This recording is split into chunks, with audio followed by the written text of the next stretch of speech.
Classes में आपका स्वागत है। आइए आज हम एनसीईआरटी के ऑनलाइनर क्वेश्चन का अध्ययन करेंगे। आज का चैप्टर हमारा है पदार्थों के सामान्य गुण, जनरल प्रॉपर्टीज ऑफ सब्सटेंस। तो ये एनसीईआरटी के क्वेश्चन है जो कि जितने भी कॉम्पिटिटिव एग्ज़ाम हैं सभी पूछे जाते हैं, खासकर बीपीएससी और यूपीटीईटी और सीटेट जितनी भी कॉम्पिटिटिव एग्ज़ाम होते हैं उनमें पूछे जाते हैं। तो आइए देखते हैं कि आज का हमारा पहला प्रश्न कौन सा है। और अगर आपने हमारे चैनल को अभी तक सब्सक्राइब नहीं किया है तो सब्सक्राइब करें और लाइक करें और ज़्यादा से ज़्यादा शेयर करें। तो देखते हैं पहला प्रश्न। हमारा पहला प्रश्न है, साबुन के बुलबुले का दाब वायुमंडलीय दाब से कम होता है अथवा अधिक। तो साबुन का जो बुलबुला होता है उसका दाब वायुमंडलीय दाब से अधिक होता है, उसका दाब जो होगा वो वायुमंडलीय दाब से अधिक होगा। स्वचालित हाइड्रोलिक ब्रेक, स्वचालित जो हाइड्रोलिक ब्रेक होते हैं वो किस सिद्धांत पर कार्य करते हैं। तो ये पास्कल के सिद्धांत पर कार्य करते हैं। स्वचालित हाइड्रोलिक ब्रेक जो होते हैं वो पास्कल के सिद्धांत पर कार्य करते हैं। अगला देखते हैं, बर्फीले क्षेत्रों में शीतकाल में जब झील की ऊपरी सतह पर पानी बर्फ में बदल जाता है और फिर भी उसके अंदर रहने वाले जलीय जंतु जीवित रहते हैं, तो इसका कारण क्या होता है। जो बर्फीले क्षेत्र होते हैं इनमें शीतकाल अर्थात सर्दी के मौसम में जब झील की ऊपरी सतह पर पानी जम जाता है, बर्फ में बदल जाता है, तो उसके अंदर के सभी जीव जीवित क्यों रहते हैं, जलीय जंतु जितने होते हैं वो जीवित रहते हैं। किस लिए? क्योंकि पानी का जो घनत्व होता है वो 4 डिग्री सेंटीग्रेड पर सबसे अधिक होता है। इस कारण झील के भीतर भी पानी नहीं जमता है, झील के भीतर पानी नहीं जमता है और सिर्फ उसकी ऊपरी सतह पर ही पानी जमता है और जलीय जंतु जो होते हैं वो जीवित रहते हैं। पानी का घनत्व जो होता है 4 डिग्री सेंटीग्रेड पर सबसे अधिक होता है। आइए अगला देखते हैं।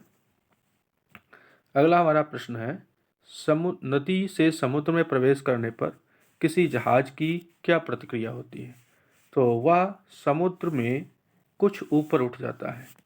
नदी से समुद्र में प्रवेश करने पर किसी जहाज की स्थिति कि वो समुद्र में ऊपर क्या हो जाएगा, थोड़ा सा उठ जाएगा।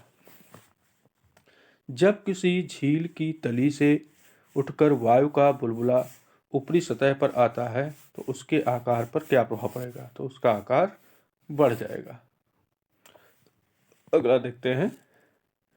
अगला हमारा प्रश्न है, किसी वस्तु की मात्रा बदलने पर उसके घनत्व पर क्या प्रभाव होगा। तो वस्तु का घनत्व अपरिवर्तित रहता है, वस्तु का घनत्व जो होगा वह अपरिवर्तित रहेगा। मात्रा चाहे जितनी भी हो लेकिन उसके घनत्व पर कोई प्रभाव नहीं पड़ता है। हवाई जहाज से यात्रा करते समय पेन से स्याही क्यों निकलने लगती है। हवाई जहाज से यात्रा जब हम करते हैं तो हमारे पेन से स्याही क्यों निकलने लगती है, इसका कारण क्या होता है। तो वायु दाब जो होता है, वायु दाब में कमी हो जाती है, इस कारण पेन से स्याही निकलने लगती है। अगला प्रश्न देखेंगे, नदी की अपेक्षा समुद्र में तैरना आसान क्यों होता है। तो नदी की अपेक्षा समुद्र में तैरना आसान इसलिए होता है क्योंकि समुद्री जल का घनत्व नदी के जल के घनत्व से अधिक होता है। समुद्र का जो जल होता है उसका घनत्व नदी के जल के घनत्व से क्या होता है, अधिक होता है। अगला देखते हैं, समुद्र में प्लवन करते हुए, प्लवन मतलब तैरते हुए, एक बर्फ का पिंड पानी की सतह से 1/9 भाग ऊपर उठा हुआ होता है। इसलिए जब जब जब बर्फ पिघलती है तो पानी के स्तर में कोई परिवर्तन नहीं होता है। तो ये इम्पोर्टेंट क्वेश्चन है कि जो समुद्र में प्लवन, जब कोई भी वस्तु या कोई बर्फ का पिंड तैर रहा है तो पानी की सतह से 1/9 भाग ऊपर उठा हुआ होता है, इसलिए जब बर्फ पिघलती है तो पानी के स्तर में कोई परिवर्तन नहीं होता है। अगला देखेंगे, पृष्ठ तनाव सरफेस टेंशन का क्या कारण है। तो पृष्ठ तनाव का कारण यह है कि अणुओं के मध्य ससंजक बल हो जाता है। अणुओं के मध्य ससंजक बल के कारण पृष्ठ तनाव आता है। बैरोमीटर के पैमानों में अचानक गिरावट आने पर कौन सी मौसम की दशा इंगित होती है। तो बैरोमीटर में के पैमाने में अचानक अगर गिरावट आ जाती है तो उस समय तूफानी मौसम आता है। तूफानी मौसम की दशा को यह इंगित करता है। अगला देखेंगे प्रश्न। अगला प्रश्न हमारा है, तेल जल के पृष्ठ पर क्यों फैल जाता है? तेल जल के पृष्ठ पर क्यों फैल जाता है? क्योंकि तेल का पृष्ठ तनाव जल से कम होता है। वर्षा की बूंदें गोलाकार होती हैं क्यों? वर्षा की बूंदें जल के पृष्ठ तनाव के कारण गोल होती हैं। अगला प्रश्न देखते हैं, कुएं से पानी से भरी बाल्टी को ऊपर खींचते हैं तो क्या अनुभव होता है? तो कुएं से पानी से भरी बाल्टी को खींचते हैं तो बाल्टी की पानी की सतह ऊपर आकर भारी हो जाती है। बाल्टी की पानी की सतह से ऊपर आकर क्या हो जाएगी? भारी हो जाएगी। उसके बाद अगला प्रश्न देखेंगे। अगला प्रश्न हमारा क्या है? अगला प्रश्न हमारा है कि वायुमंडल में बादलों के तैरने का क्या कारण है? तो वायु के घनत्व की तुलना में बादलों का घनत्व कम होता है, इसीलिए वायुमंडल में बादल जो होते हैं वो तैरते रहते हैं।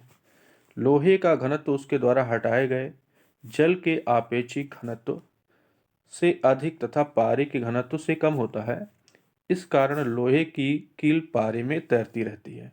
इंपॉर्टेंट क्वेश्चन है कि लोहे की कील पारे में क्यों तैरती रहती है?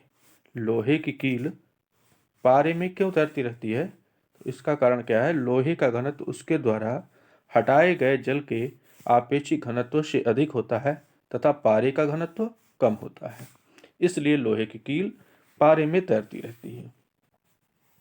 अगला प्रश्न देखेंगे। अगला प्रश्न हमारा है, पौधों की जड़ों से पर्णपत्तियों की ओर जल बढ़ने का क्या कारण है? तो यह है केशिकत्व। केशिकत्व के कारण जो पौधों की जड़ों से पर्णपत्तियों की ओर जल बढ़ता है, ठीक है, केशिकत्व के कारण ही बढ़ता है ये। स्टोव में मिट्टी के तेल का बत्ती ऊपर चढ़ने का क्या कारण है? जो मिट्टी का तेल होता है वो बत्ती में ऊपर कैसे चढ़ता है? तो वो केशिकत्व के गुण के कारण ही चढ़ता है। अगला प्रश्न देखेंगे। अब तक ज्ञात पदार्थों में किस पदार्थ की प्रत्यास्थता सर्वाधिक होती है? इलास्टिसिटी, तो वो क्वार्टर्ज की होती है।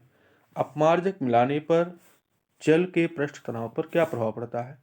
तो अपमार्जक मिला देते हैं, जल का पृष्ठ तनाव घट जाता है, जल का पृष्ठ तनाव घट जाएगा। फाउंटेन पेन किस सिद्धांत पर कार्य करता है? अगला प्रश्न है हमारा। तो ये केशिकत्व के सिद्धांत पर ही कार्य करता है। समुद्र तल पर एक वायुमंडलीय दाब का मान कितना होगा? तो वह मान 1.013 गुणा 10 की घात 5 पास्कल के बराबर होता है।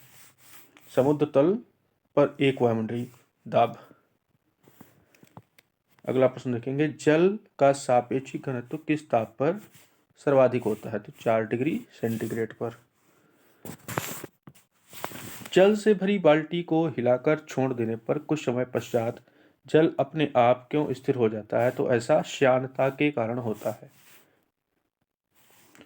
अगला प्रश्न है हमारा, धातु की शुद्धता ज्ञात करने में किस सिद्धांत का प्रयोग किया जाता है? तो आर्किमिडीज का सिद्धांत धातु की शुद्धता ज्ञात करने में किया जाता है।